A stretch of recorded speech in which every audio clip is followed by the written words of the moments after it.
اگر آپ اس پلس کو محسوس نہیں کر سکتے اور آپ سوچتے ہیں کہ ڈنڈے کے زور پہ اپنی بات منوا لیں گے تو کاؤنٹر پروڈکٹیو ہوگی, نقصان ہوگا. جو نون لیگ نے پہلے بھی اٹھایا اس الیکشن میں, مزید اٹھائے گی. اگر یہ اسی راہ کے اوپر آگے چلے تو اس کا مزید نقصان ہوگا ان کو. جی, اور یہ آرٹیکل 6 لگانے کا reference supreme court of Pakistan میں بھیجا جائے گا, اور جس طرح آپ نے بھی فرمایا کہ یہ کوئی آسان کام نہیں ہوگا, یہ ایک مشکل مرحلہ ہوگا, لیکن سب سے اہم چیز یہ ہے ندیم صاحب کہ حکومت کے جو اتحادی ہیں, کیا وہ اس بات پہ حکومت ان کو کنونس کرنے میں کامیاب ہو جائے گی؟ چونکہ وہاں پر تو پاکستان تحریک انصاف کے اوپر اگر پابندی لگانے کی بات کی جاتی ہے, ایم کیو ایم سے بات کی جاتی ہے اور پاکستان پیپلز پارٹی سے بات کی جاتی ہے, تو پاکستان پیپلز پارٹی کیا آپ سمجھتے ہیں کہ ان جماعتوں کو کنونس کر پائے گی حکومت؟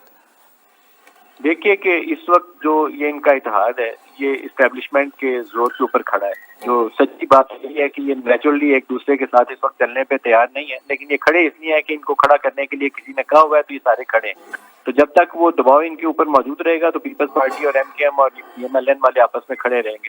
لیکن جس دن اگر کسی نے سیاسی طور پر یہ سوچنے کی کوشش کی, نواز شریف کے اوپر مجھے زیادہ افسوس ہے کہ وہ جس شخص نے 2-3 دفعہ پہلے بھگتا ہے, 12 اکتوبر 99 بھگتا ہے, ماضی میں بھگتا ہے, اگر وہ بھی اس کی بھی سوچ یہی ہے کہ اس کے ساتھ کیا کچھ ہوتا رہا ماضی میں اور ابھی بھی اسی راستے پہ چل رہا ہے, تو پھر آپ بس سمجھیے اللہ ہی حافظ ہے. لیکن یہ سیاسی طور پر اپنا نقصان کرے گی جو جماعت اس راہ پر چلے گی.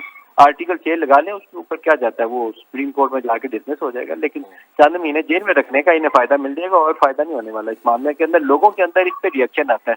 آپ کو جب بھی کوئی فیصلہ کرنا ہو نا سیاسی میدان میں, سب سے پہلے یہ دیکھنا چاہیے کہ آپ کی آبادی کی جو بڑی اکثریت ہے, جو ووٹرز ہے, آپ کے ووٹر بینک کا جو بڑی پرسنٹیج ہے وہ کس طرف ہے. اب ووٹ بینک کی بڑی پرسنٹیج اس چیز کی حمایت نہیں کرے گی. جب وہ حمایت نہیں کرے گی تو آپ کے یہ فیصلے ڈویبل نہیں رہتے. تو میں تو اس کو ڈویبل نہیں سمجھتا. جی, اور ندیم صاحب اس کے اوپر بھی کامنٹ کر دیجیے گا, جو بانی پی ٹی آئی کے اوپر, عارف الوی کے اوپر, قاسم سوری کے اوپر, ان کے خلاف آرٹیکل 6 لگانے کا فیصلہ کر رہی ہے حکومت.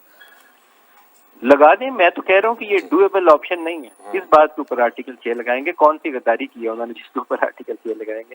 تو قاسم سوری کے اوپر کسی زمانے میں وہ یہ 4 سال کیس ہی نہیں چلا اس کا سپریم کورٹ کے اوپر, اسٹے آرڈر کے اوپر ہی وہ کام چلتا رہا. پہلے تو سپریم کورٹ بتائے اس وقت کے سارے ججوں کو کٹہرے میں لائیں کہ 4 سال کس طرح قاسم سوری اسٹے آرڈر پہ بیٹھا رہا. پاکستان میں ہر غلط کام کے لیے کوئی نہ کوئی جواز موجود ہوتا ہے. تو افسوسناک پہلو ہے, اس شخص کو ڈسکوالیفائی ہو جانا چاہیے تھا فوراً الیکشن کے بعد 2018 میں, لیکن وہ 4 سال ڈپٹی اسپیکر بنا رہا ہے. اسمبلیاں ڈیزالو کرنے کا آرڈر پاس کر دیا اس وقت, تو آپ نے کچھ کیا نہیں. اب آرٹیکل 6 لگانا ہے تو ایک آرٹیکل لگانے کی کوشش آرٹیکل 5 عمران خان نے کی تھی اسمبلی ڈیزالو ہونے سے پہلے. وہ اس آرٹیکل 5 کا جو حشر سپریم کورٹ نے کیا تھا, اس آرٹیکل 6 کا بھی وہی حشر سپریم کورٹ کرے گی. بندیال صاحب تھے جن کے متعلق عام تاثر یہ تھا کہ وہ پی ٹی آئی کے بڑے حمایتی ہیں. جب انہوں نے آرٹیکل 5 لگا کے فیصلہ کیا تھا وہ عمران خان کی حکومت نے نو کانفیڈنس سے پہلے, تو اس کا انجام سپریم کورٹ نے جو کچھ کیا تھا ان کے آرٹیکل 6 کا وہی انجام موجودہ سپریم کورٹ کرے گی اور قاضی فائز عیسیٰ ہی کریں گے. تو یہ غلط فہمی میں نہیں رہنا چاہیے کسی کو, سوچ سمجھ کے سیاسی میدان میں فیصلے کرنے چاہیے. جی, اچھا ندیم صاحب, میں چاہوں گا ذرا ہمارے دیکھنے والوں کو آپ تھوڑا سا ماضی کے بارے میں بتائیں کہ اس طرح سے کسی سیاسی جماعت کے اوپر پابندی لگانے کا فیصلہ, اس کی نظیر ماضی میں کبھی ملتی ہے, اور اگر ایسی کوئی مثال ہمارے سامنے ہے تو پھر اس کا انجام کیا ہوا ندیم صاحب؟ دیکھیے, پہلے اس کی ایک مثال ہمارے پاس موجود ہے. نیشنل عوامی پارٹی کو بین کیا گیا تھا اور نیشنل عوامی پارٹی اس کے بعد اے این پی بن گئی. تو اے این پی جو تھی وہ ابھی بھی سیاست کے اندر موجود ہے, لیکن کیا ایک بڑی سیاسی جماعت کو بین کر کے ہمیں فائدہ ہوا یا چھوٹے ریجنل گروپس بن گئے وہ چیز بہتر ہوئی؟ ہمیں لانگ ٹرم ہمیشہ سوچ رکھنی چاہیے. جن علاقوں کے اندر یہ جیش, لشکر, سپاہ, مسلح جتھے بنے, یہ جو جن کو نان اسٹیٹ ایکٹرز کہتے ہیں پورے کے پی میں اور ٹرائبل بیلٹ کے اندر یہ جو گروپ آپریٹ کر رہے تھے, وہاں اگر سیاسی ایک جماعت کام کرتی وہ بہتر ہوتا ہے یا یہ مسلح جتھے آنا پاکستان کے لیے بہتر تھا؟ تو یہ چیزیں ابھی بھی آپ اگر پی ٹی آئی کو بین کر سکتے ہیں تو کر لیں بین, لیکن پی ٹی آئی کو ریپلیس کون کرے گا؟ کیا نون لیگ اس کو ریپلیس کرے گی؟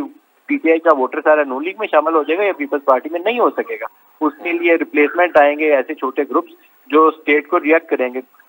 مسلح بھی ہو سکتے ہیں جتھے اس کے اندر, کیونکہ جب یہ ریزسٹنس آتی ہے تو ریزسٹنس کو آپ پریڈکٹیبل نہیں ہوتی. مین اسٹریم پولیٹیکل لیڈرشپ جو ہے وہ اپنے ملک کے مفاد میں کام کرتی ہے, وہ آئین اور قانون کے مطابق چلتی ہے. لیکن جب یہ ریجنل گروپس یا چھوٹے مسلح جتھے آ جاتے ہیں وہ کسی قانون کے دائرہ کار میں نہیں ہوتے. تو سیاسی میدان کے اندر کوئی ایسی غیر دانش مندی کا مظاہرہ نہیں کرنا چاہیے.